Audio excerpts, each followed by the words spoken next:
isang major competition ang tinatarget ngayong taon ng veteranong miyembro ng Philippine Men's Boxing Team na si Marvin Tabamo.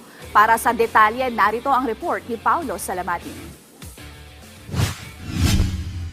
Palapit na ng palapit ang tsansa ng veteran member ng Philippine Boxing Team na si Marvin Tabamo sa matagal na nitong pinapangarap na makapaglaro sa darating na 33rd Southeast Asian Games sa Bangkok, Thailand.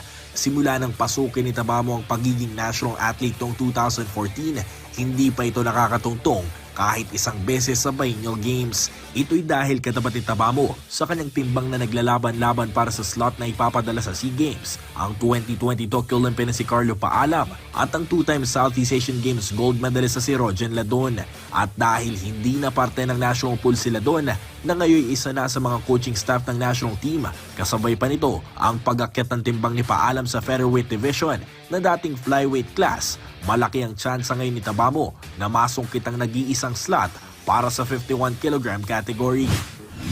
Yung goal ko talaga this year is makapag SEA Games po talaga. Yun po talaga yung tinatarget ko sa ngayong taon na to dahil although marami ng SEA Games na nagdaan, although ano na talaga ako, 10 years na din ako dito sa national team. At marami po ako pinagdaanan at gusto ko po talaga makapag SEA Games this year po. At para may sa katuparan nito, ibinahagi rin ni Tabamo ang bit-bit niyang inspirasyon upang magpursigi at makuha ang slot packet ng SEA Games ngayong Disyembre. Hindi naman tayo pabata talaga, totoo naman talaga yun. Ginano ko lang talaga is para sa pamilya ko.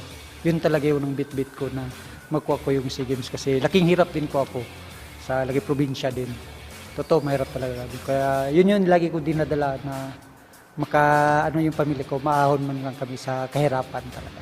Yun po yun talaga yung talagang pinupush ko sa sarili ko. Sa ngayon patuloy ang pag-ensayo ni Tabamo kasama ang buong national team na kasalukuyan na ikipag-sparring sa mga amateur Japanese boxers sa Philippine Sports Commission facility sa loob ng Teachers Camp sa Baguio City. Paulo Salamatin para sa Atletang Pilipino, para sa Bagong Pilipinas.